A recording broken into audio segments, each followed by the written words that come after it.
When you think of Roman legal traditions, you probably picture ordered courtrooms, wise senators debating justice, and the famous principle that citizens deserved fair trials under established law. But there was another side to Roman jurisprudence where legal technicalities became instruments of unimaginable cruelty, where ancient religious taboos twisted into justifications for acts so barbaric that they shocked even a civilization accustomed to public executions and gladiatorial combat. In the winter of 31 CE, in the marble halls and shadowed dungeons beneath the Palatine Hill in Rome, a legal paradox emerged that would reveal the darkest possibilities lurking within the intersection of law, politics, and vengeance.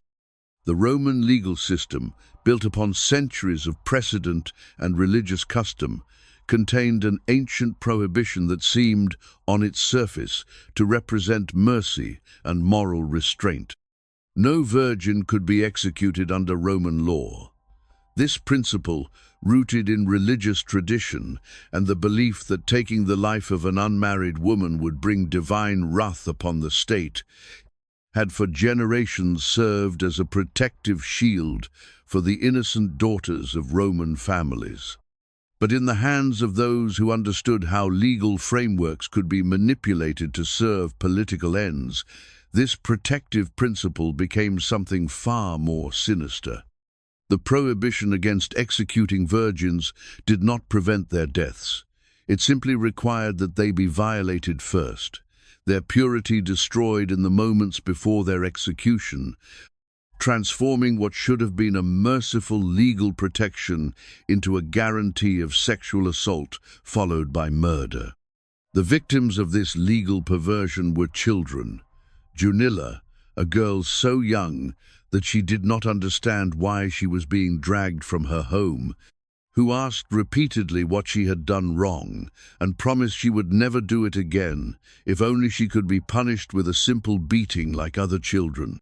Her brother, Capito Aelianus, old enough to comprehend the fate awaiting him, but powerless to protect his sister from the machinery of imperial vengeance that had marked them for death, simply because of whose children they were. These were not the offspring of common criminals or enemy generals captured in battle.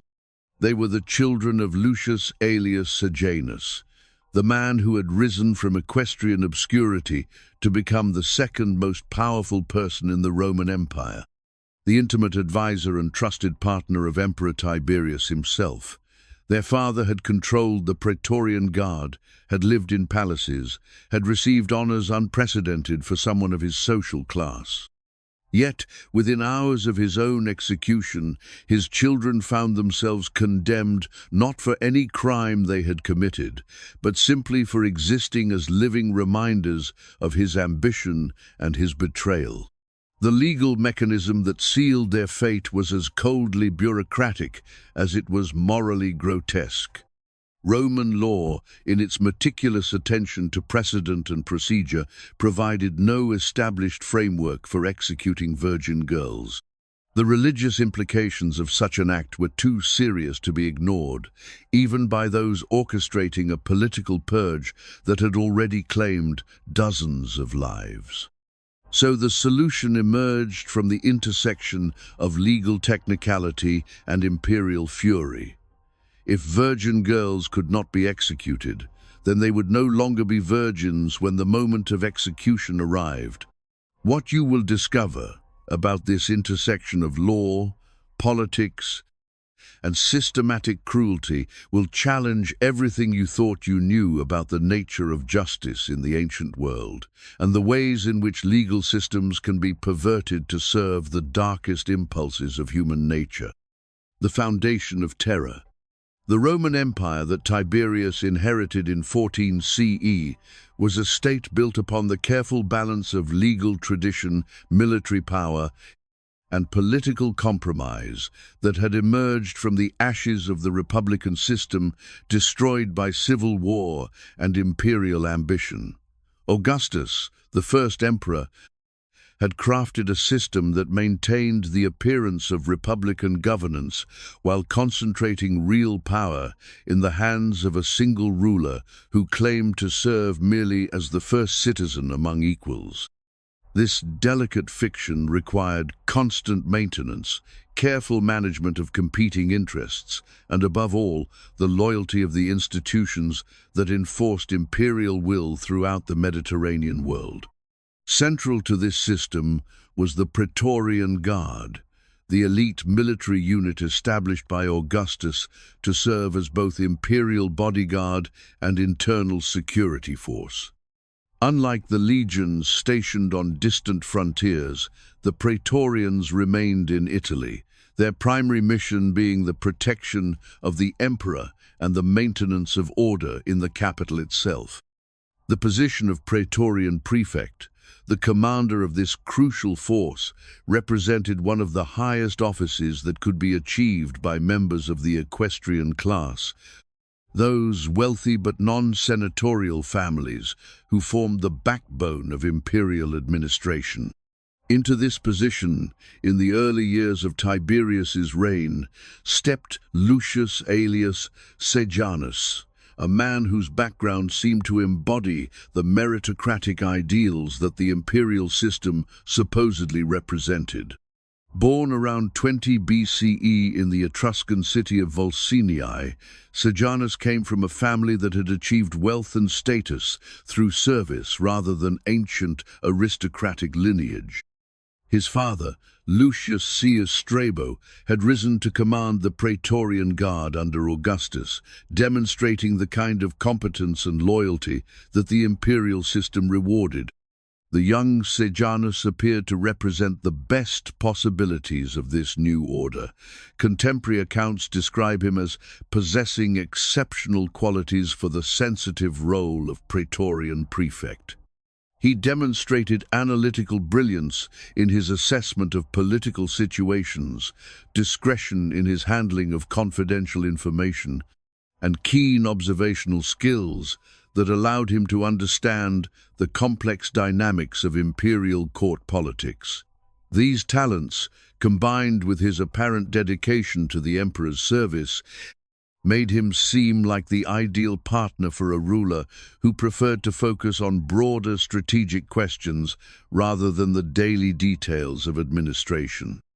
Tiberius himself was a complex figure whose relationship with imperial power reflected the contradictions inherent in the system he had inherited. Unlike Augustus, who had actively sought political prominence and carefully crafted his public image, Tiberius was fundamentally reluctant to rule, viewing the imperial office as a burden rather than an opportunity. His natural inclination toward privacy and his preference for the company of a few trusted advisors over the constant public performance required of emperors made him dependent on subordinates who could manage the aspects of rule that he found distasteful. The emperor's physical appearance reflected the weight of reluctant authority he carried. Tall and broad-shouldered, with prematurely grey hair, Tiberius possessed the bearing of a career military officer who had spent decades commanding legions on distant frontiers before being thrust into the political complexities of imperial rule.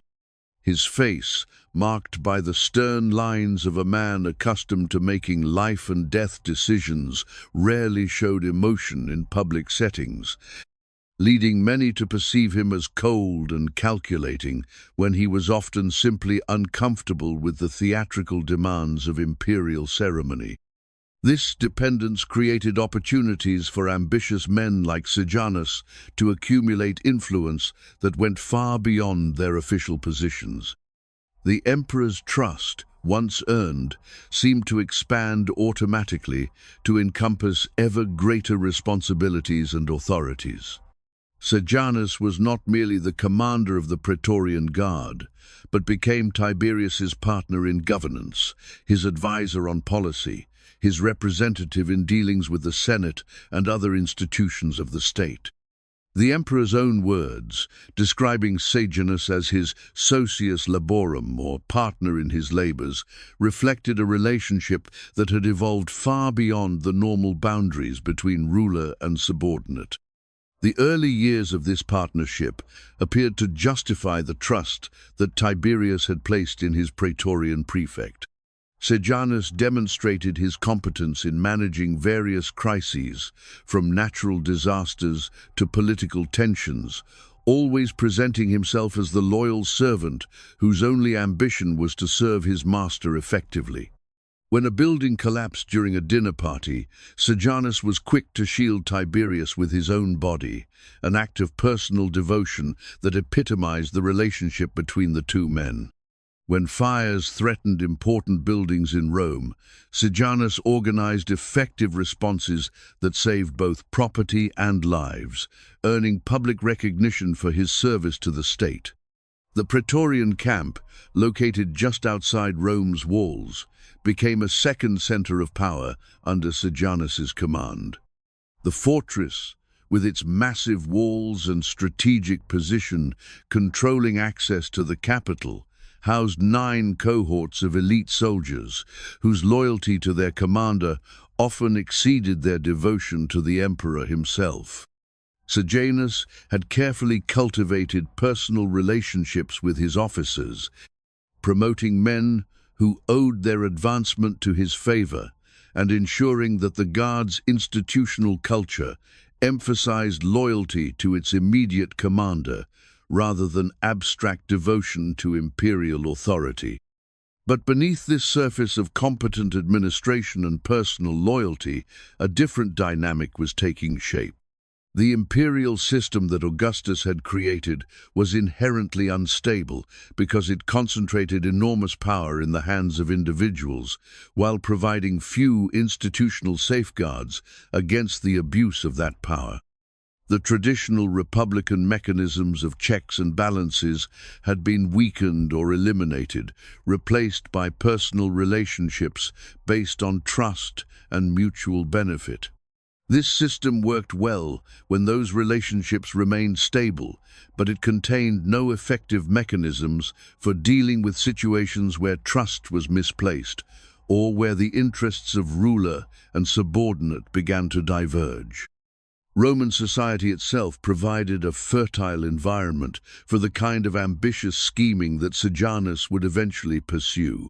The city's population of over 1 million people created a complex social hierarchy where status depended not just on birth and wealth, but also on proximity to imperial power. Senators who could trace their lineages back to the Republic found themselves competing for influence with freedmen who had gained the emperor's ear, while equestrian families like Sejanus's sought to advance their positions through service to the imperial household. The legal framework within which Sejanus operated was particularly suited to political manipulation because of its reliance on broad concepts like treason that could be interpreted in various ways depending on political circumstances. The Lex Julia Maestatis, the treason law inherited from Augustus, covered not just direct attempts to overthrow the government, but also vaguer offenses against the dignity of the emperor or the security of the state. This meant that almost any political opposition could potentially be prosecuted as treason if circumstances made such prosecution convenient for those in power. The system also provided significant financial incentives for those willing to serve as informers in treason cases. Successful prosecutors received a portion of the condemned person's estate, creating a class of professional accusers whose livelihood depended on finding new targets for prosecution. These delatores, as they were known, developed sophisticated networks of surveillance and investigation that could produce evidence of treasonous behavior against almost anyone who possessed sufficient wealth to make prosecution worthwhile.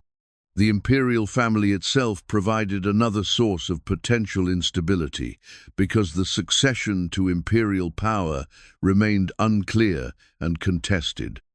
Unlike monarchies with established rules of primogeniture, the Roman Empire had no fixed system for determining who would succeed a deceased emperor. This meant that various members of the imperial family could potentially claim the throne, creating opportunities for ambitious outsiders to advance their own interests by supporting particular claimants or by eliminating rivals to their preferred candidates. In the case of Tiberius, the succession question was particularly complex because he had both biological and adopted heirs, each with different claims to legitimacy and different levels of popular support. His son, Drusus Julius Caesar, represented the most direct line of succession, but other members of the imperial family, particularly the children of Germanicus, Tiberius's nephew and adopted son, also had strong claims based on their connection to Augustus and their popularity with both the army and the Roman people. The cultural context of imperial Rome was one where extreme wealth existed alongside grinding poverty, where gladiatorial games and public executions provided entertainment for the masses, and where the distinction between civilization and barbarism often depended more on social class than on fundamental differences in behavior. The same society that produced magnificent architecture, sophisticated literature, and complex legal systems also accepted slavery as natural, considered torture a normal part of judicial proceedings, and viewed the mass slaughter of prisoners of war as appropriate public spectacle. This complex family situation created opportunities for someone like Sejanus to advance his own position by influencing the succession question. By supporting some family members and undermining others, he could potentially position himself as the power behind the throne, regardless of who ultimately became emperor. The children who might grow up to claim imperial authority represented both opportunities and threats to such ambitions, depending on whether they could be controlled or whether they needed to be eliminated. The cultural and social context within which these political dynamics played out was one where violence and cruelty were accepted aspects of governance, particularly when dealing with those who threatened the stability of the state. Roman traditions included numerous precedents for the execution of entire families when their patriarch was convicted of treason, based on the assumption that children would grow up seeking revenge for their father's death, and that the contamination of disloyalty might be hereditary. The concept of collective punishment was deeply embedded in Roman legal and political thinking, making it easier to justify the elimination of potential future threats. Religious practices in Rome during this period reflected a complex mixture of traditional Roman beliefs, imported Greek philosophy, and mystery cults from the Eastern Mediterranean. The prohibition against executing virgins was rooted in ancient religious concepts about ritual purity and the proper relationship between the state and the gods who protected it. These beliefs were taken seriously even by sophisticated Romans who might privately doubt their literal truth, because the social and political order depended on maintaining traditional forms that commanded popular respect. The beginning of corruption. The transformation of Sejanus from loyal partner to dangerous rival began subtly, through a series of small decisions and incremental expansions of authority that seemed reasonable at the time, but that gradually accumulated into a fundamental shift in the balance of power within the imperial system. The first clear sign of this transformation emerged in 23 CE with the death of Drusus Julius Caesar, Tiberius's son and the most obvious heir to imperial power, under circumstances that appeared natural at the time, but that would later reveal a more sinister explanation. Drusus had represented the primary obstacle to Sejanus's continued accumulation of power because his position as the emperor's son gave him an unassailable claim to authority that no praetorian prefect could match. The relationship between the two men had been marked by tension and open conflict that reflected not just personal animosity, but also fundamental disagreements about the direction of imperial policy and the proper limits of Sejanus's influence. Contemporary accounts describe physical altercations between them, including incidents where Drusus struck Sejanus during heated arguments about governance and protocol. The prince's lifestyle provided ample opportunity for subtle intervention by those who wished him harm. Drusus was known for his excessive drinking, his participation in violent entertainments, and his association with actors and gladiators whom respectable Romans considered beneath imperial dignity. His wife Livilla, daughter of Antonia Minor and granddaughter of Mark Antony, possessed both the beauty and the ambition that made her susceptible to romantic entanglements that could be exploited by clever manipulators seeking to gain influence over imperial succession. The conflict between Drusus and Sejanus also reflected deeper tensions within the imperial system about the role of traditional aristocracy versus the new meritocratic elements that men like Sejanus represented. Drusus, as a member of the imperial family with direct ties to Augustus, embodied the continuity of the Julio-Claudian dynasty and its claims to legitimacy based on blood relationship and inherited authority. Sejanus, despite his competence and his relationship with Tiberius, remained an outsider whose influence depended entirely on the emperor's continued favor, and whose social background made him unacceptable to many traditional Roman elites. The means by which Drusus was eliminated revealed the sophisticated understanding of palace intrigue that Sejanus had developed during his years of service.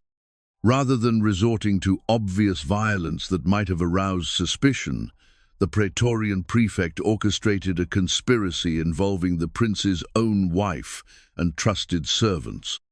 Livilla was seduced by a combination of romantic attention and promises of future elevation to imperial status, while key household slaves were corrupted through a mixture of bribes and threats that ensured their cooperation in the administration of poison. This tension was exacerbated by Drusus's public comments about the inappropriate elevation of a man of equestrian rank to positions normally reserved for senators and members of the imperial family. His statement that a stranger was invited to assist in the government while the emperor's son was alive reflected not just personal resentment, but also broader concerns about the precedent being set by Sejanus's unprecedented influence.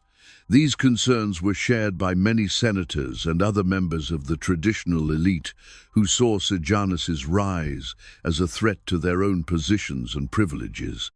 The death of Drusus in 23 CE removed this obstacle to Sejanus's ambitions, while appearing to result from natural causes that aroused no immediate suspicion. The young man was known for his excesses in drinking and other forms of self-indulgence, making it plausible that his death resulted from illness brought on by his lifestyle rather than from any external intervention. The timing of his death, coming at a moment when his conflict with Sejanus had reached a critical point, would only become suspicious years later when additional information emerged about the circumstances surrounding his final illness. The poison used to kill Drusus was administered gradually over several months, creating symptoms that mimicked natural disease while avoiding the sudden collapse that might have prompted immediate investigation. The substance, likely a mixture of arsenic and other toxic materials available to those with access to imperial household supplies, caused progressive weakness, digestive problems, and eventual organ failure that contemporary physicians attributed to excessive drinking and general debauchery. With Drusus dead, the succession question became much more complex and created new opportunities for Sejanus to influence imperial policy. The most likely heirs to Tiberius were now the children of Germanicus, particularly Nero Caesar and Drusus Caesar, young men who had not yet reached full maturity and who could potentially be influenced or controlled by those who gained their trust. Their mother, Agrippina the Elder, was a formidable political figure in her own right, with strong connections throughout the imperial family and significant popular support based on her late husband's military reputation and her own connection to Augustus. Agrippina possessed qualities that made her both attractive and dangerous as a political ally or enemy. Her lineage combined the best elements of both Augustus's family and Mark Antony's, giving her claims to imperial authority that rivaled those of Tiberius himself. Her beauty and intelligence had made her one of the most admired women in Rome, while her forceful personality and political acumen had earned her a network of supporters throughout the empire's elite families. The emergence of Agrippina's faction as the primary alternative to continued Tiberian rule presented Sejanus with both opportunities and challenges. On one hand, the existence of rival claimants to imperial authority created a situation where Tiberius might become increasingly dependent on Sejanus's support to maintain his position against potential challengers. On the other hand, the popularity of Germanicus's family with both the army and the Roman people made them formidable opponents who could not be easily eliminated through conventional political means. Sejanus's response to this challenge revealed both his political sophistication and his willingness to use increasingly ruthless methods to achieve his objectives. Rather than attempting to confront Agrippina's faction directly, he began a careful campaign to undermine their position by exploiting Tiberius's natural paranoia and his concern about threats to imperial authority. The Praetorian prefect's strategy involved gradually convincing the emperor that Rome was becoming divided between competing factions and that Agrippina's supporters represented a potential threat to the stability of the state. The emperor's increasing reliance on Sejanus's judgment was facilitated by his growing desire to withdraw from the daily responsibilities of rule. Tiberius had never enjoyed the public aspects of imperial authority, preferring the company of scholars and philosophers to the political ceremonies and popular entertainments that Augustus had used to maintain his connection with the Roman people. This natural inclination toward privacy was reinforced by his discomfort with the Senate's obsequious behavior and his frustration with the constant demands for imperial attention to minor administrative matters. This strategy required careful manipulation of information and the gradual escalation of tensions between different groups within the imperial system. Sejanus used his position as commander of the Praetorian Guard to control much of the intelligence that reached Tiberius about political developments in Rome, allowing him to emphasize information that supported his narrative about growing instability, while suppressing or downplaying evidence that contradicted his claims. The same position gave him influence over the judicial processes that dealt with treason cases, allowing him to encourage prosecutions that would eliminate his rivals while protecting his own supporters from similar charges. The legal framework that Sejanus exploited for these purposes was the system of treason laws that had been expanded under Augustus to protect the imperial system from its enemies. The Lex Julia Maestatis and related legislation provided broad definitions of treasonous behavior that could be applied to almost any form of political opposition if circumstances made such prosecution convenient. The same laws provided financial incentives for informers and prosecutors, creating a network of individuals whose interests aligned with the elimination of those targeted by the Praetorian prefect. The social dynamics of imperial Rome provided additional opportunities for the kind of political manipulation that Sejanus pursued. The city's enormous population and complex social hierarchies created multiple channels through which rumors, accusations, and false information could be circulated to damage the reputations of targeted individuals. The concentration of wealth and power in the hands of a relatively small elite made it possible to influence large numbers of people through the corruption or intimidation of key figures. The gradual expansion of treason prosecutions under Sejanus's influence represented a fundamental shift in the character of imperial governance from the relatively restrained approach that had characterized the early years of Tiberius's reign. Where the emperor had initially been reluctant to pursue charges against political opponents, preferring to ignore criticism rather than respond with legal action, the new approach emphasized the identification and elimination of potential threats before they could develop into serious challenges to imperial authority. This shift was accomplished gradually, through individual cases that each seemed reasonable given the specific circumstances, but that collectively created a new precedent for the aggressive use of treason laws against political opponents. Each successful prosecution created legal precedents that made similar prosecutions easier to justify, while the elimination of prominent critics removed voices that might have challenged the wisdom or legality of these expanded prosecutions. The process was self-reinforcing, as each round of prosecutions eliminated potential opponents while creating new incentives for others to demonstrate their loyalty by identifying additional targets. Roman legal procedure during this period still maintained many of the forms inherited from the Republic, but the substance had been fundamentally altered by the concentration of ultimate authority in the hands of the emperor.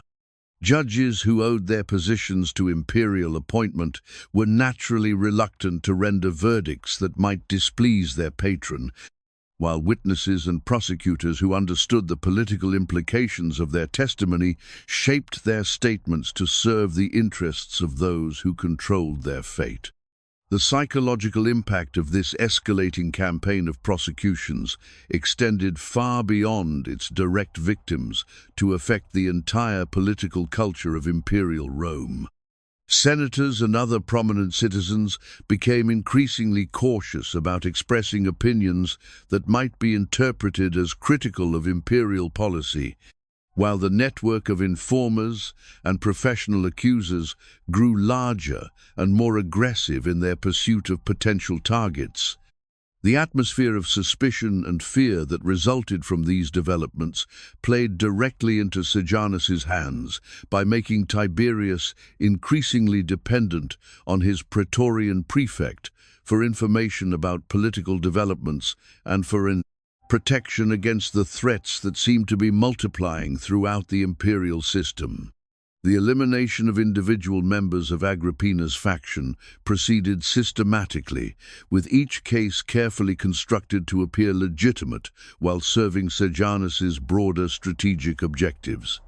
Prominent senators with known sympathies for Germanicus's family found themselves facing charges that forced them either to defend themselves in court, where conviction was almost certain, or to commit suicide to preserve their honor and protect their families from further persecution. The choice between these alternatives was not really a choice at all, since both options removed effective opposition to Sejanus's growing influence, while demonstrating to others the consequences of challenging his authority.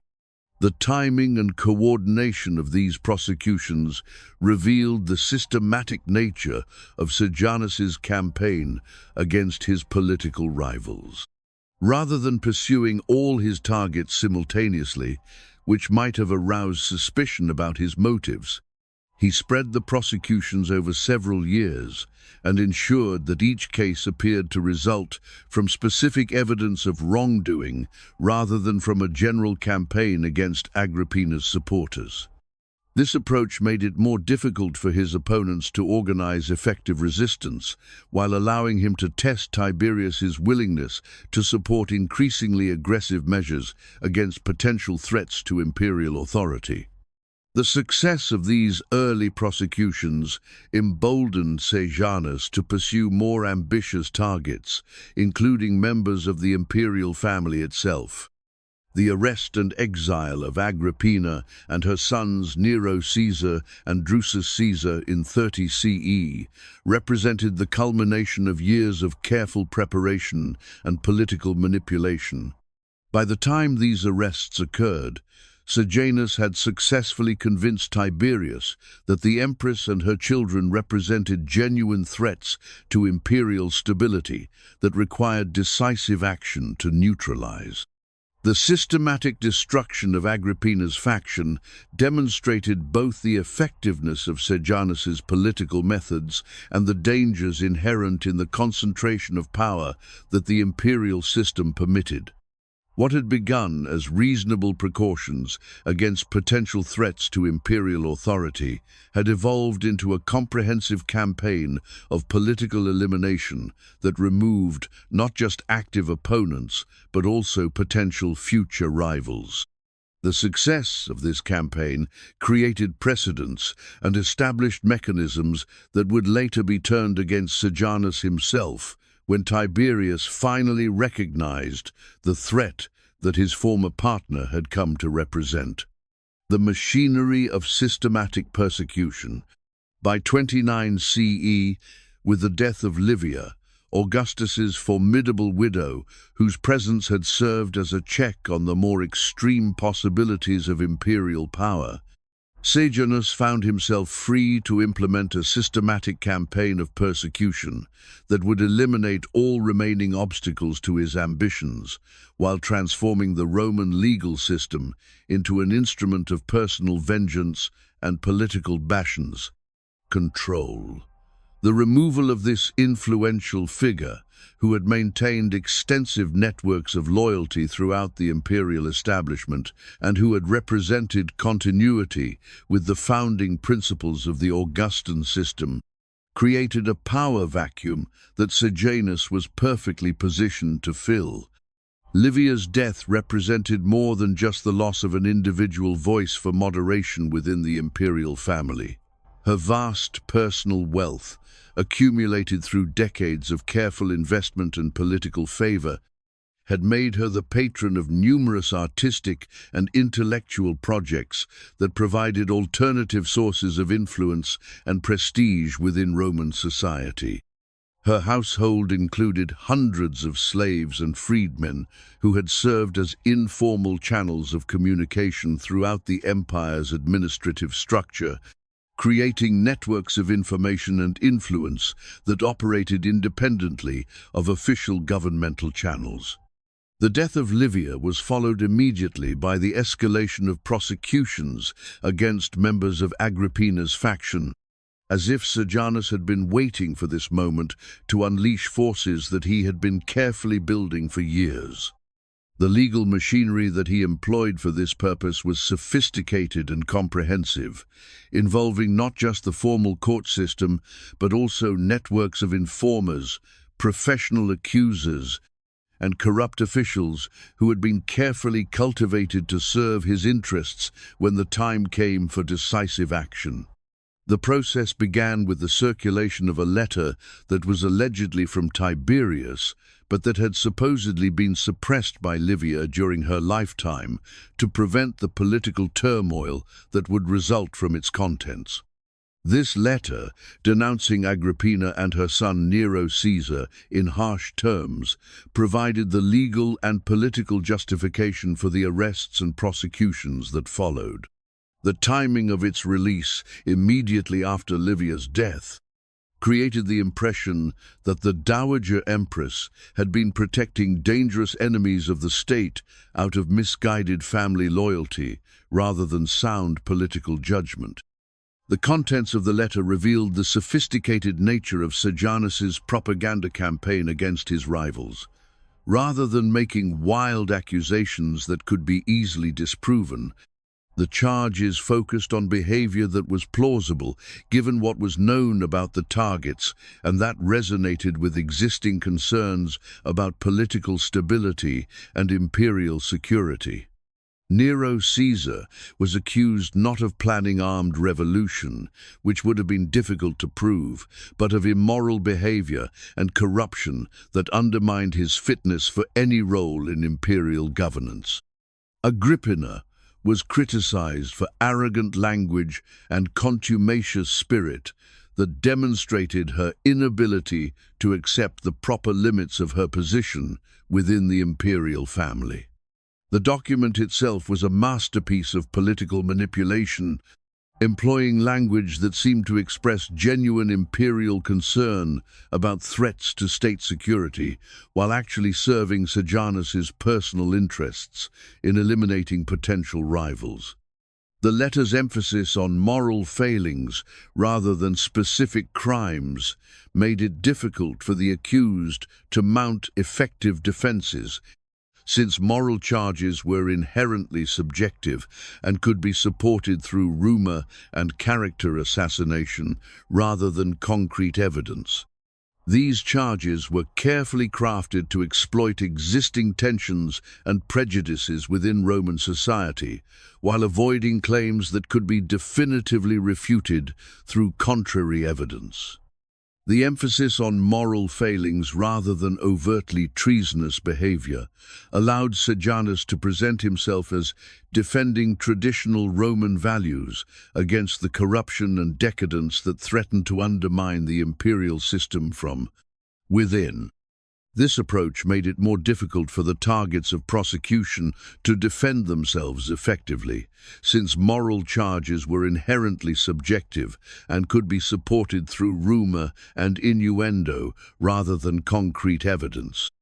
The legal proceedings that followed these accusations revealed the extent to which the Roman judicial system had been corrupted by political considerations and personal loyalty to Sejanus. Judges who owed their positions to his influence, or who feared becoming targets themselves if they showed insufficient enthusiasm for his cause, proved eager to accept even flimsy evidence against his enemies, while refusing to consider testimony that might support their innocence.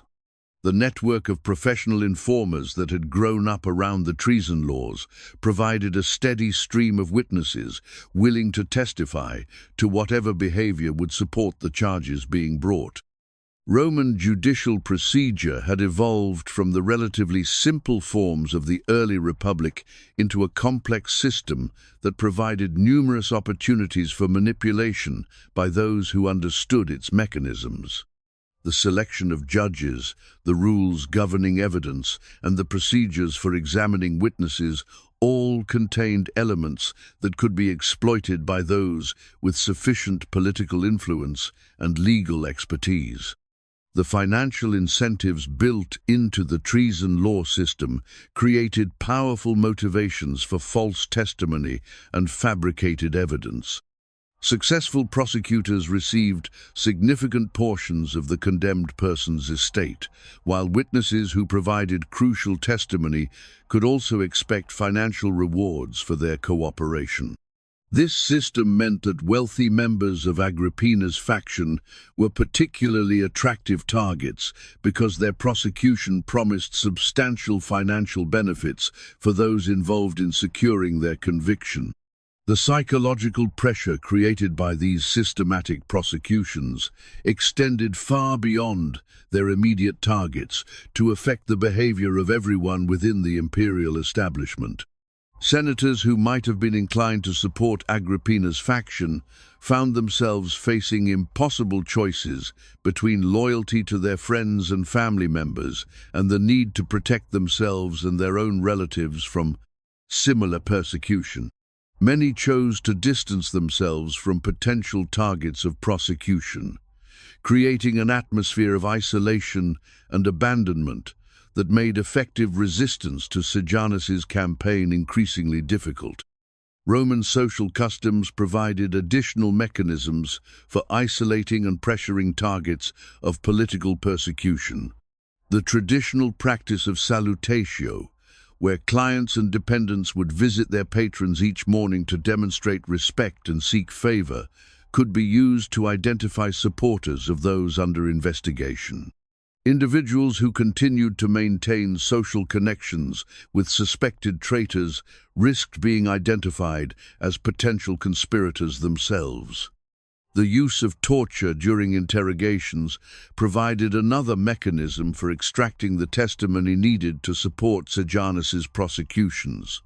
Roman law permitted the torture of slaves in legal proceedings, and this permission was gradually extended to cover other categories of witnesses when the charges involved treason or threats to imperial security. The information obtained through torture was notoriously unreliable, since victims would say anything to stop their suffering, but it provided the legal justification needed to proceed with prosecutions against those whom Sejanus wanted to eliminate. The techniques of torture employed by Roman interrogators had been refined through centuries of experience with rebellious slaves and captured enemies.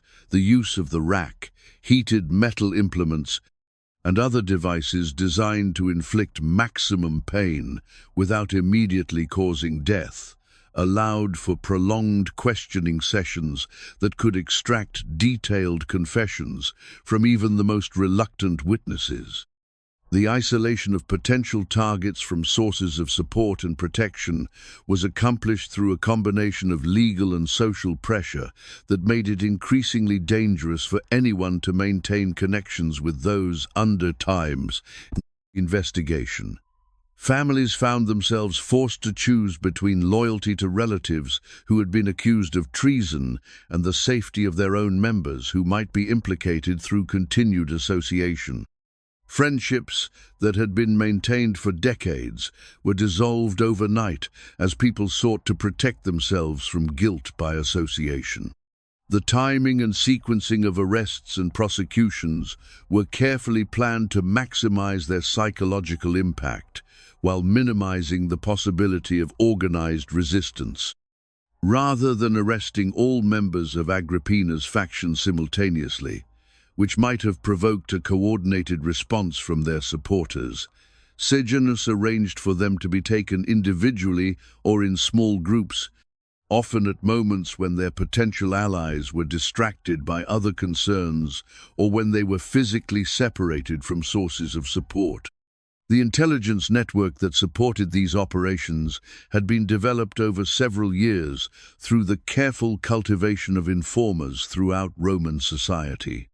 Household slaves, personal secretaries, and even family members could be persuaded to provide information about the activities and statements of those under suspicion, creating a comprehensive surveillance system that made it virtually impossible for potential targets to organize effective resistance. The treatment of those arrested revealed the sadistic pleasure that Sejanus took in the complete humiliation of his former rivals. Rather than simply executing them quickly, he arranged for them to be subjected to prolonged imprisonment under conditions designed to break their spirits and demonstrate their complete helplessness. Agrippina herself was imprisoned on the same island where Augustus had exiled his own daughter for adultery, a location chosen specifically for its symbolic significance and its isolation from any potential rescue attempts. The conditions of imprisonment were designed to strip away all dignity and hope while prolonging the suffering of the victims. Prisoners were denied adequate food, medical care, and human contact, creating circumstances that made death seem preferable to continued existence. The starvation that eventually killed many of these prisoners was presented as their own choice rather than the result of deliberate neglect. The starvation of prisoners was a particularly cruel method of execution that allowed Sejanus to claim that their deaths resulted from their own refusal to eat rather than from direct imperial action. This technique provided a form of plausible deniability while ensuring that the victims suffered prolonged agony before their eventual deaths. The process was slow enough to allow for changes of heart or last-minute confessions that might provide additional evidence against other targets, but certain enough to ensure that dangerous enemies would not survive to threaten Sejanus's position in the future. The propaganda value of these prolonged imprisonments and deaths was considerable, as they demonstrated to potential opponents the futility of resistance, while providing ongoing reminders of the consequences that awaited those who challenged Sejanus's authority. The public nature of the process, with regular reports about the deteriorating condition of the prisoners, created a form of collective intimidation that discouraged others from expressing sympathy or support for the victims. The corruption of the legal system that these prosecutions represented was not lost on contemporary observers, but few were willing to speak out against what they recognized as a perversion of justice. The atmosphere of fear and suspicion that Sejanus had created made it dangerous to criticize his methods too openly, while the success of his campaign against Agrippina's faction demonstrated the consequences that awaited those who opposed his will. Even those who privately deplored what was happening found themselves forced to participate in the system through their roles as judges, witnesses, or simply as citizens who were expected to demonstrate their loyalty by supporting the prosecutions. The involvement of Tiberius in these proceedings remained ambiguous throughout the process, with the emperor's true feelings about the destruction of his relatives remaining hidden behind the public facade of support for the actions taken in his name.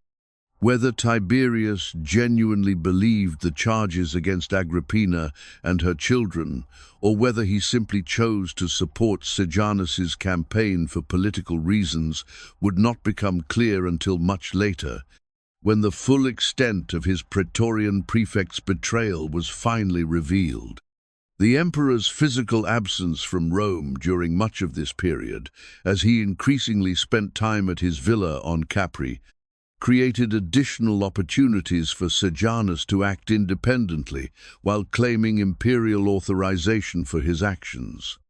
The communication between the emperor and his subordinates was limited and easily manipulated by those who controlled access to imperial audiences and correspondence.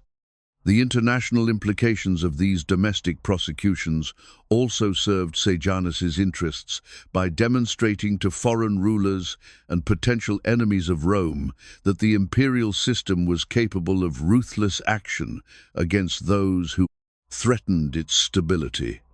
The elimination of popular figures like Agrippina, who had extensive connections throughout the Eastern Mediterranean through her late husband's military campaigns, sent a clear message that family connections and popular support would not protect enemies of the state from the consequences of their opposition. The climax of barbarity. The year 31 CE brought the ultimate revelation of how completely the Roman legal system could be perverted to serve the darkest impulses of political vengeance. As the machinery of persecution that Sejanus had so carefully constructed was suddenly and dramatically turned against its creator, unleashing a wave of retribution that would consume not only the Praetorian prefect himself, but also innocent children whose only crime was being born as his offspring. The downfall of Sejanus came with stunning swiftness, orchestrated by Tiberius from his retreat on the island of Capri, through a combination of careful deception and decisive action that caught the Praetorian prefect completely off guard. The emperor, who had finally recognized the extent of his former partner's ambitions and the threat they posed to imperial authority, arranged for the delivery of a letter to the Senate that began with apparent praise for Sejanus, before gradually shifting tone to reveal devastating accusations of treason and conspiracy against the state. The letter itself was a masterpiece of psychological manipulation, designed to keep Sejanus present in the Senate chamber, while Macro, the new Praetorian prefect, secretly appointed by Tiberius, took control of the military forces in Rome and secured the city against any attempt by Sejanus's supporters to resist his arrest. The gradual revelation of the emperor's true intentions created confusion and uncertainty among senators who had grown accustomed to supporting Sejanus as the emperor's chosen representative, forcing them to rapidly reassess their positions as the political situation transformed before their eyes. The emperor's growing suspicion of his Praetorian prefect had been triggered by a combination of intelligence reports and personal observations that gradually convinced him that Sejanus's loyalty had been replaced by personal ambition. The discovery of letters from Antonia Minor, Drusus's mother-in-law, revealing details of the conspiracy that had led to her son-in-law's death, provided the concrete evidence that Tiberius needed to justify decisive action against his former partner. The immediate aftermath of Sejanus's arrest revealed the superficial nature of the loyalty that he had inspired among his supposed supporters. The crowds that had previously acclaimed him as the partner of the emperor now turned against him with equal enthusiasm, tearing down the statues that had been erected in his honor and calling for his immediate execution. The speed with which public opinion shifted demonstrated both the fear that had underlain much of the apparent support for Sejanus and the relief that many felt at being freed from the atmosphere of suspicion and terror that his rule had created. The Roman mob, always quick to celebrate the downfall of those who had held power over them, took particular pleasure in destroying the physical symbols of Sejanus's authority. His statues were not simply removed, but were actively defaced and destroyed by crowds who competed to demonstrate their hatred for the fallen favorite. The same people who had cheered his appearances in public now claimed to have always recognized his treacherous nature. The execution of Sejanus himself was accomplished with brutal efficiency, following the traditional Roman method of strangulation in the Tullianum prison before his body was exposed on the Gemonian steps for public abuse. This treatment, while harsh, was not unusual for those convicted of treason and reflected the standard procedures that had been applied to many of his own victims during the years of his ascendancy. What distinguished the aftermath of his fall was not the treatment of Sejanus himself, but the systematic extension of vengeance to include his entire family, regardless of their age, involvement in his schemes, or capacity to pose any future threat to imperial authority. The decision to execute Sejanus's children was driven by a combination of political calculation and emotional fury that transformed what might have been a focused response to his betrayal into a comprehensive campaign of extermination against everyone connected to his name. The political rationale for these additional executions was based on the assumption that children would grow up seeking revenge for their father's death, and that allowing them to survive would create future threats to imperial stability. This reasoning, while cold-blooded, was consistent with Roman precedents for dealing with the families of those convicted of treason.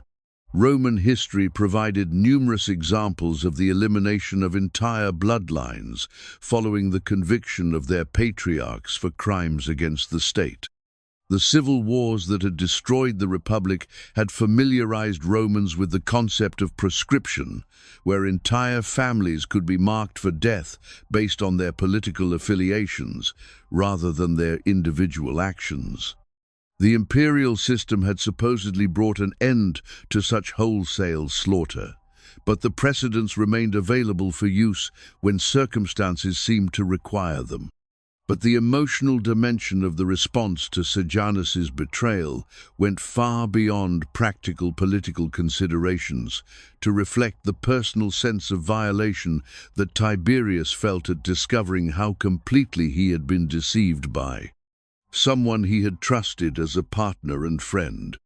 The emperor's rage at learning that his son Drusus had been murdered through Sejanus's conspiracy with Livilla created a desire for comprehensive punishment that would match the scale of the betrayal and ensure that no trace of the traitor's bloodline would survive to remind the world of his treachery. The revelation of Drusus's murder had emerged through the suicide and final confession of Apicata, Sejanus's former wife, who had provided detailed information about the conspiracy that had led to the prince's death.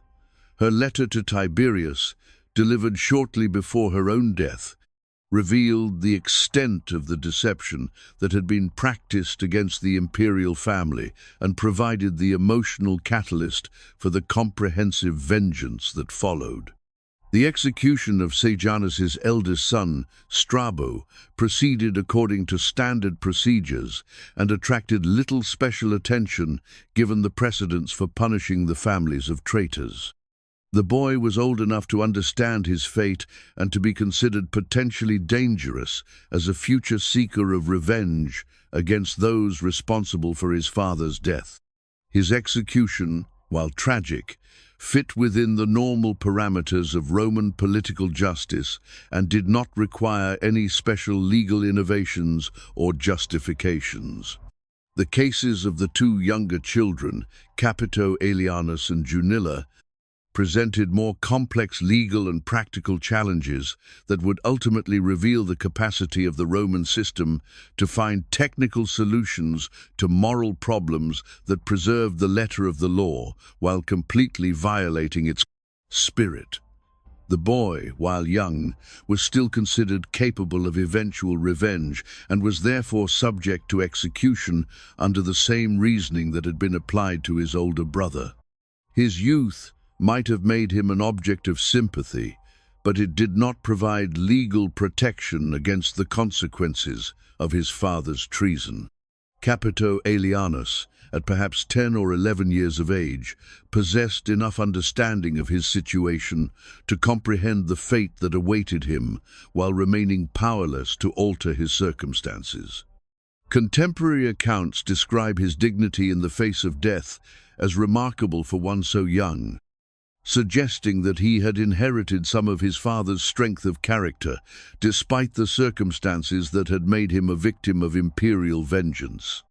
Junilla's case, however, created an unprecedented legal dilemma that forced those responsible for implementing Tiberius's vengeance to confront a fundamental contradiction between imperial will and religious law.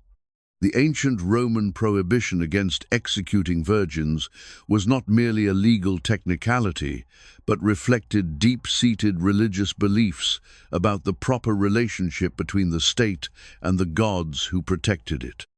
The execution of a virgin was believed to bring divine displeasure upon the entire community, potentially resulting in military defeats, natural disasters, or other manifestations of supernatural wrath.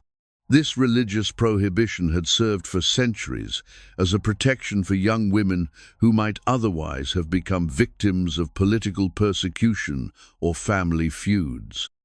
The requirement that virgins be spared from execution was one of the few absolute limitations on the power of Roman authorities to inflict capital punishment, representing a recognition that some considerations transcended even the most urgent political necessities.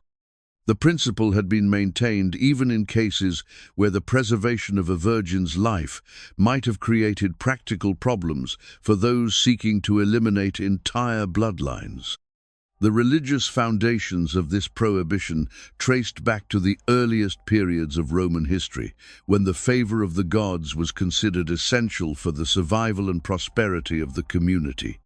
The violation of sacred taboos was believed to invite divine retribution that could affect not just the immediate perpetrators, but the entire population. This belief system created powerful incentives for the maintenance of traditional religious practices, even when they conflicted with immediate political interests. The solution that emerged from the intersection of imperial fury and religious law revealed the capacity of legal systems to adapt to serve the interests of those who control them, regardless of the moral implications of such adaptation.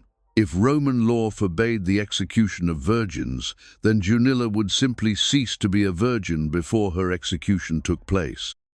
The rape that preceded her death was not an uncontrolled expression of sadistic brutality, but a carefully planned legal procedure designed to circumvent religious prohibition while maintaining technical compliance with traditional forms.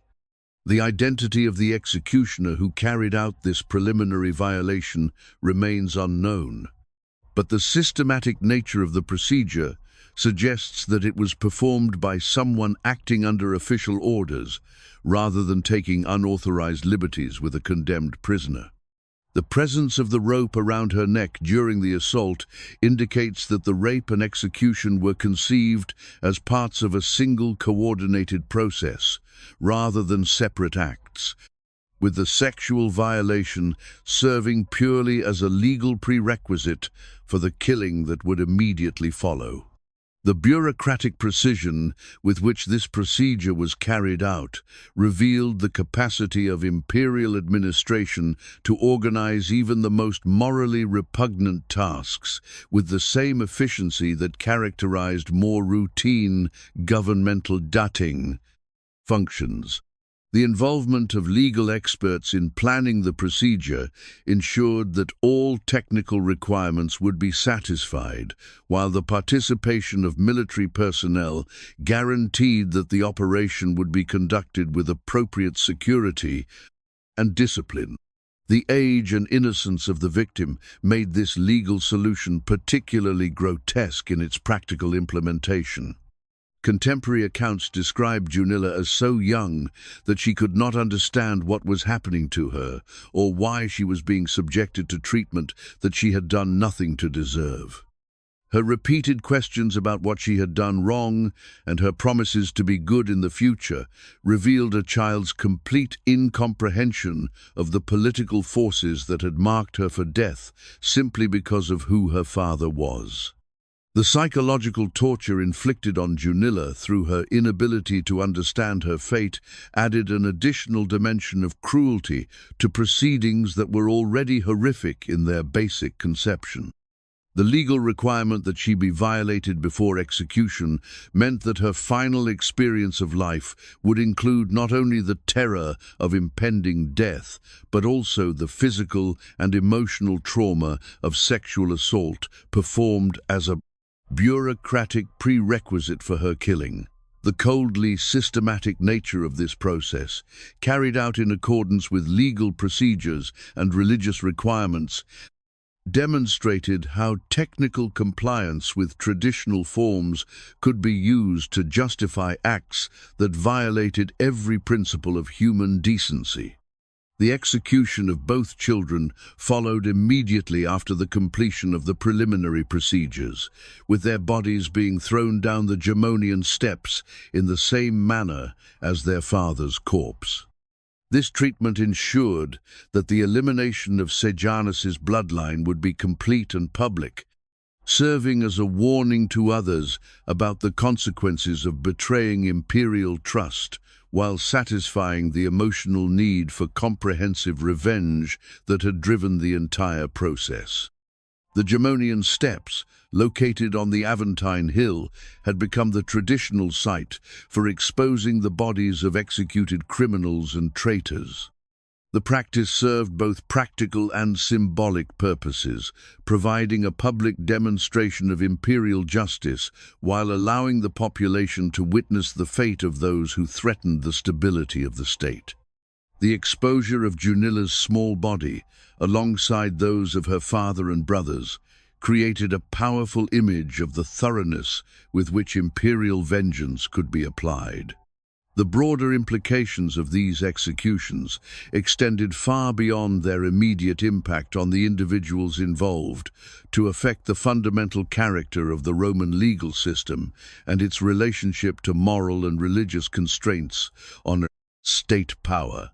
The precedent established by Junila's case created a mechanism for circumventing one of the few absolute limitations on imperial authority, demonstrating that even religious prohibitions could be overcome through technical manipulation rather than direct violation. Aftermath and the corruption of justice.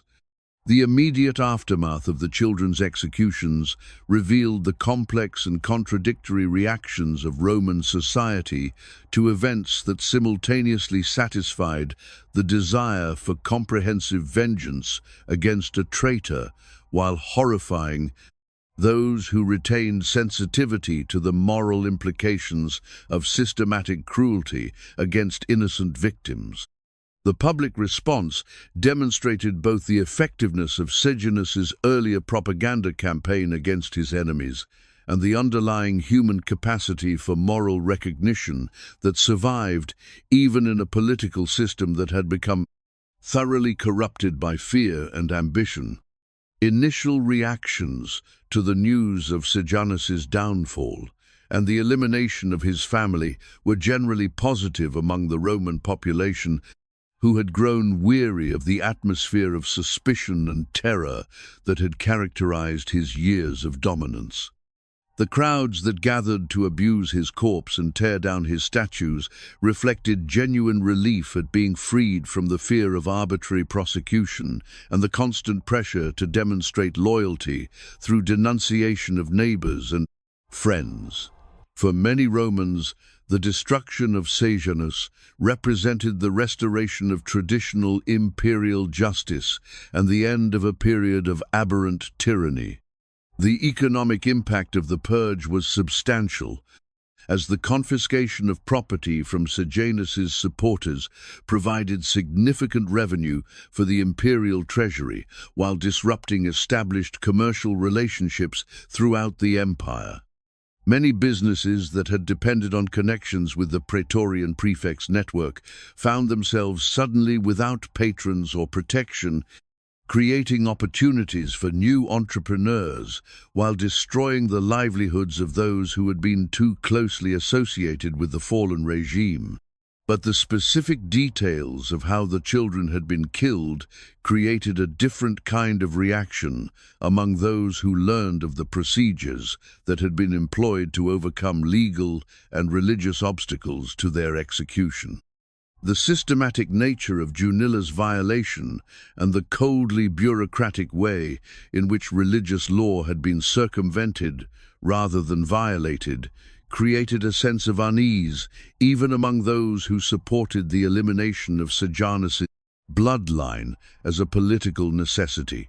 The precedent established by these events suggested that no legal or religious protection was truly absolute if those in power were determined to overcome it through technical manipulation. Contemporary literary sources from this period reveal a growing sophistication in the analysis of political power and its moral implications. Writers like Velleius Paterculus and later historians such as Tacitus struggled to understand how the sophisticated legal and cultural institutions of Roman civilization could be manipulated to produce such barbaric results. Their works reflect both admiration for the efficiency of imperial administration and horror at the uses to which that efficiency could be put. The broader purge that followed Sejanus's fall demonstrated both the extent of his influence throughout the imperial system and the comprehensive nature of Tiberius's response to the discovery of his betrayal.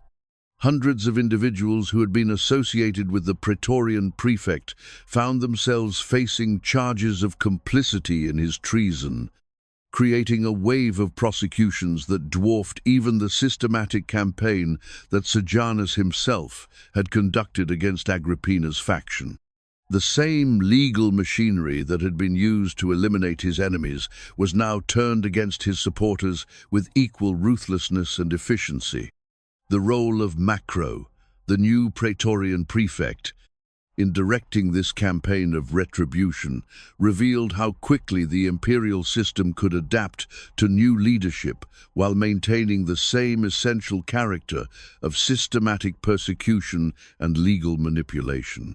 Macro proved even more efficient than his predecessor in organizing prosecutions and eliminating perceived threats, demonstrating that the corruption of the legal system was not dependent on any particular individual, but had become an inherent feature of imperial governance under conditions of political crisis. Macro's background as a former centurion who had risen through the ranks based on military competence rather than political connections initially suggested that he might represent a return to more straightforward forms of governance. However, his rapid adoption of the same methods that had characterized Sejanus's rule revealed the extent to which the imperial system itself encouraged the use of violence and manipulation as tools of political control. The suicide of Apicata, Sejanus's former wife, and her letter revealing the conspiracy that had led to Drusus's death added another layer of horror to the unfolding narrative by demonstrating the extent of the betrayal that had been hidden beneath the surface of imperial politics. The revelation that Tiberius's own son had been murdered through a conspiracy involving his daughter-in-law and the man whom the emperor had trusted as his closest partner created a sense of universal suspicion that poisoned all remaining relationships within the imperial establishment. The fate of Livilla, who was either forced to commit suicide or was starved to death by her own mother as punishment for her role in murdering her husband, demonstrated the extension of imperial vengeance to include even members of the imperial family who had participated in Sejanus's schemes. The involvement of Antonia Minor, Livilla's mother, in implementing this punishment reflected the complex loyalties and obligations that governed family relationships within the imperial system, where blood ties could be trumped by political necessities and moral outrage. Antonia Minor's decision to personally oversee her daughter's punishment rather than leave the matter to imperial officials revealed the depth of her horror at discovering Livilla's involvement in her son's murder. The choice to implement death by starvation rather than more immediate methods of execution suggested a desire to ensure that the punishment would match the crime in its prolonged suffering. The international reaction to these events revealed the impact that the systematic brutality of Roman justice had on the empire's relationships with other powers and on its reputation for civilization and legal sophistication. Foreign rulers and diplomatic representatives who had witnessed the efficiency of Roman administrative systems and the apparent rationality of imperial policy were forced to reassess their understanding of the empire's character in Baia's character. Light of evidence of how quickly it could descend into systematic cruelty and legal perversion. The correspondence between Tiberius and foreign rulers during this period shows clear evidence of concern about Roman stability and reliability as an international partner. The emperor found himself obligated to provide explanations and reassurances about the internal security situation that revealed both his own uncertainty about the extent of the conspiracy and his awareness that Roman prestige had been damaged by the revelations about corruption within the imperial system. The long-term impact of Sejanus's fall and the methods used to eliminate his family extended far beyond the immediate political crisis to affect the fundamental character of imperial governance for the remainder of Tiberius's reign and beyond. The emperor's loss of faith in his ability to judge character and his growing paranoia about the loyalty of those around him created an atmosphere of suspicion that made effective governance increasingly difficult and that contributed to his complete withdrawal from active participation in imperial administration. Tiberius's increasing isolation on Capri represented more than just a personal preference for privacy. It reflected a fundamental loss of confidence in the institutions and relationships that had previously made imperial governance possible. The emperor's discovery that he had been systematically deceived by someone he had trusted completely created a psychological trauma that affected all his subsequent political relationships. The precedents established by the legal manipulations employed against Junilla created mechanisms that would be available to future emperors and their agents when they faced similar obstacles to the implementation of their will. The demonstration that religious prohibitions could be circumvented through technical compliance rather than direct violation provided a template for overcoming other traditional limitations on imperial power, contributing to the gradual erosion of all constraints on autocratic authority. The psychological impact of these events on those who participated in or witnessed them created lasting trauma that affected their subsequent behavior and their willingness to resist future abuses of power. The normalization of systematic cruelty and the demonstration that even children could be subjected to horrific treatment for political purposes created a form of collective moral numbness that made subsequent atrocities easier to accept and implement. Veterans of the Praetorian Guard, who had served under both Sejanus and Macro, reported years later that the experience of witnessing the systematic elimination of entire families had fundamentally altered their understanding of their role and their relationship to imperial authority.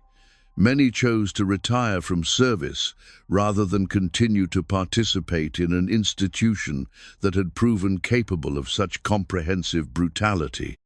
The historical memory of these events was shaped by the political needs of subsequent emperors and the moral sensibilities of later generations, with some accounts emphasizing the justice of eliminating a traitor's bloodline, while others focused on the horror of the methods employed.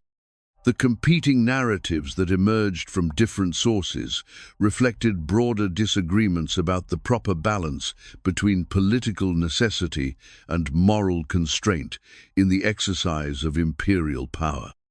The legal innovations developed during this crisis became part of the permanent toolkit available to imperial authorities for dealing with similar situations in the future.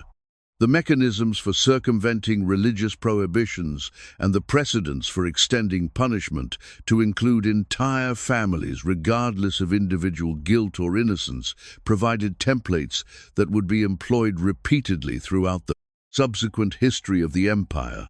The documentation of these legal procedures in imperial archives ensured that future administrators would have access to detailed instructions for implementing similar policies when political circumstances required the elimination of inconvenient obstacles to imperial will.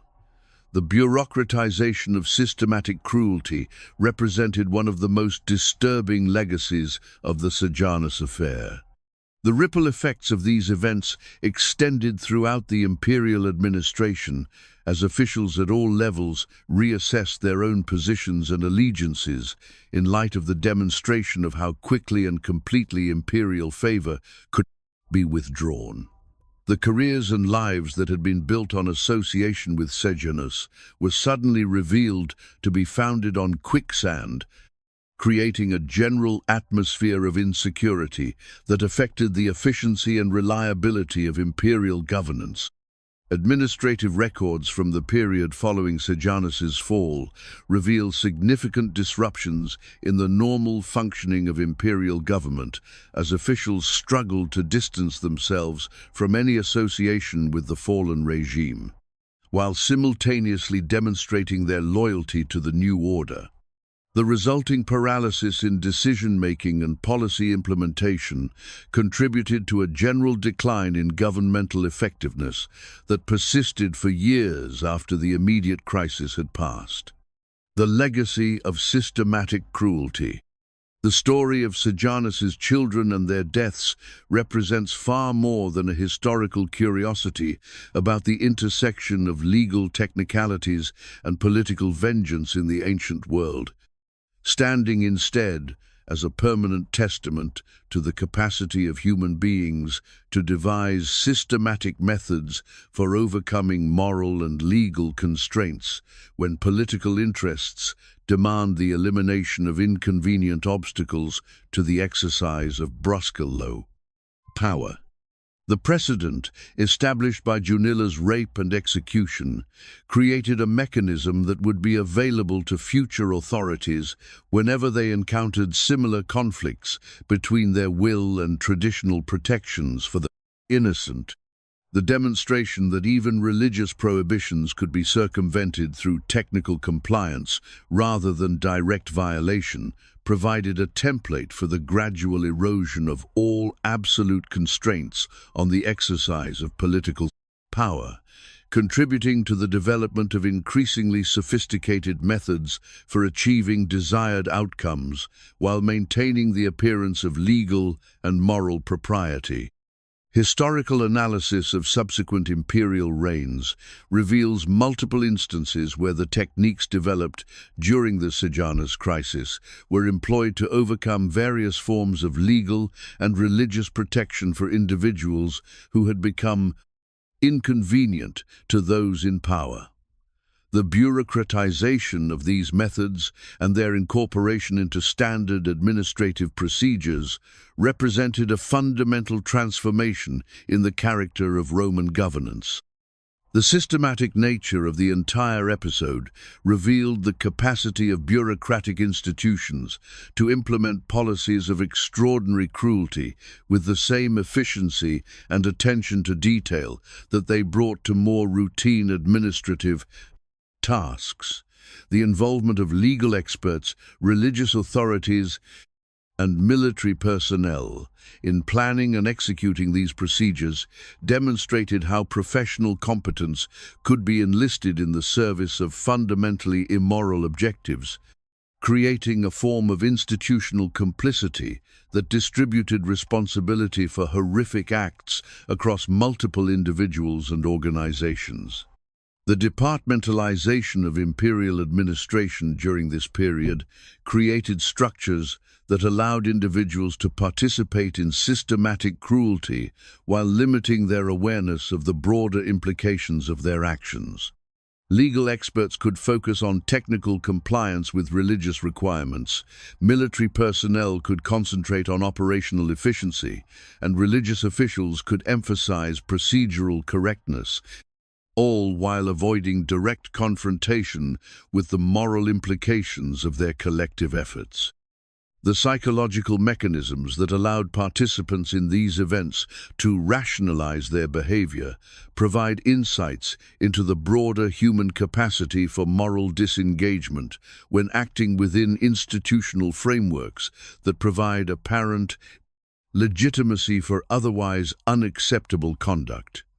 The emphasis on legal and religious technicalities allowed those involved to focus on procedural correctness rather than moral implications, creating a form of cognitive compartmentalization that enabled them to participate in systematic cruelty while maintaining their sense of professional competence and personal virtue.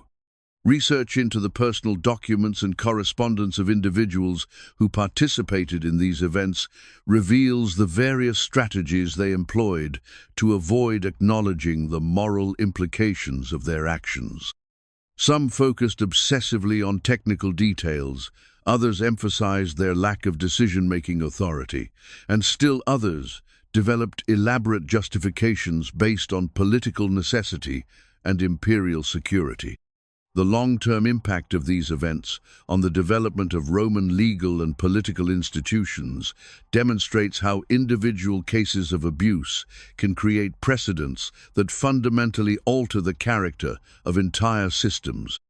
The techniques developed for overcoming traditional constraints on imperial power became part of the permanent toolkit available to subsequent rulers, contributing to the gradual transformation of the Principate from a system that maintained some respect for traditional limitations into an increasingly arbitrary and autocratic form of government.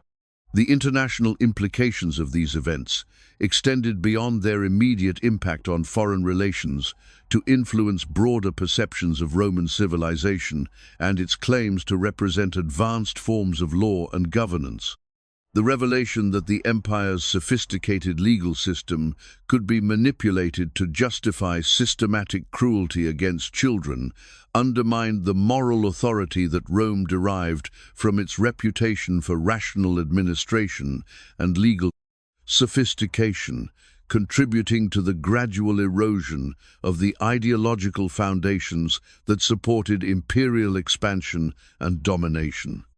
Diplomatic correspondence from contemporary kingdoms and client states reveals growing skepticism about Roman claims to represent civilized governance and increasing concern about the reliability of agreements with an empire that had demonstrated such complete disregard for traditional moral constraints. This erosion of soft power complemented the military and economic challenges that would eventually contribute to imperial decline. The modern relevance of this ancient story lies not in its specific details, but in the patterns of behavior and institutional dynamics that it reveals about the relationship between power, law, and moral constraint in all political systems. The capacity of legal frameworks to be manipulated to serve the interests of those who control them remains a constant threat to the protection of individual rights and human dignity, while the bureaucratic efficiency with which systematic cruelty can be implemented provides ongoing warnings about the dangers of moral disengagement within institutional contexts. Contemporary analysis of authoritarian regimes throughout history reveals striking similarities in the methods employed to overcome legal and moral constraints on the exercise of arbitrary power. The techniques of technical compliance, bureaucratic compartmentalization, and moral disengagement that characterized the Roman response to the Sejanus crisis have been replicated in various forms by numerous subsequent governments seeking to implement policies that violate fundamental human rights while maintaining the appearance of legal legitimacy.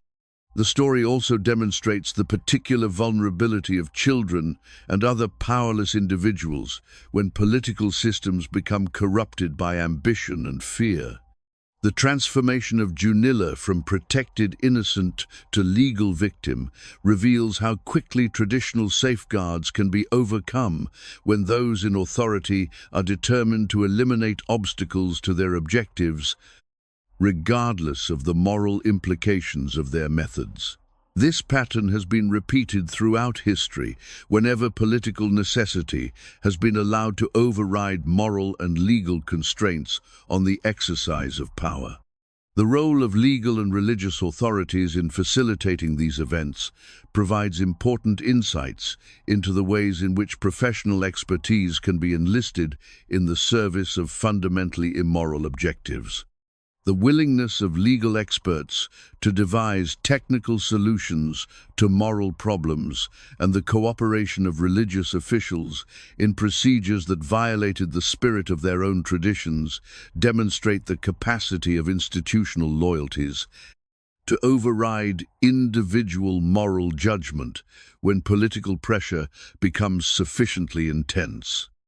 Examination of professional codes and institutional cultures in various historical contexts reveals the vulnerability of expert communities to co-optation by political authorities who understand how to manipulate professional pride.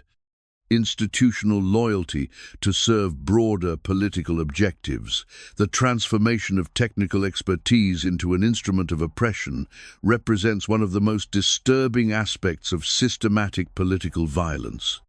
The ultimate significance of this story lies in its revelation of the fragility of all human institutions and legal protections when confronted with the determined exercise of arbitrary power. The transformation of Roman law from a system that provided meaningful protection for the innocent into a mechanism for implementing systematic cruelty demonstrates how quickly and completely institutional safeguards can be corrupted when political necessity demands their circumvention. The memory of Junilla and her brother serves as a permanent reminder of the human cost of political corruption and the moral responsibility that all citizens bear for the character of their governments and legal systems. Their deaths stand as testimony to the importance of maintaining constant vigilance against the gradual erosion of moral and legal constraints on political power, while their innocence provides a standard against which the conduct of authorities can be measured, regardless of the political justifications offered for their actions. The enduring relevance of this ancient tragedy lies in its demonstration that the capacity for systematic cruelty exists within all human societies, and that the sophisticated legal and administrative institutions that characterize advanced civilizations can become instruments of oppression when they are controlled by individuals who lack moral restraint or who prioritize political objectives over human dignity. The story of Sejanus's children provides a stark warning about the dangers of allowing expedience to override principle and the importance of maintaining absolute moral boundaries that cannot be circumvented through technical manipulation or bureaucratic efficiency. In the end, the deaths of these children represent not just a historical tragedy, but a permanent challenge to all subsequent generations to ensure that their own institutions and legal systems maintain genuine respect for human dignity rather than merely the appearance of moral propriety. The ease with which Roman law was manipulated to justify systematic cruelty provides an enduring lesson about the need for constant vigilance against the corruption of justice and the importance of maintaining moral clarity about the fundamental principles that must govern the exercise of political power in any civilized society.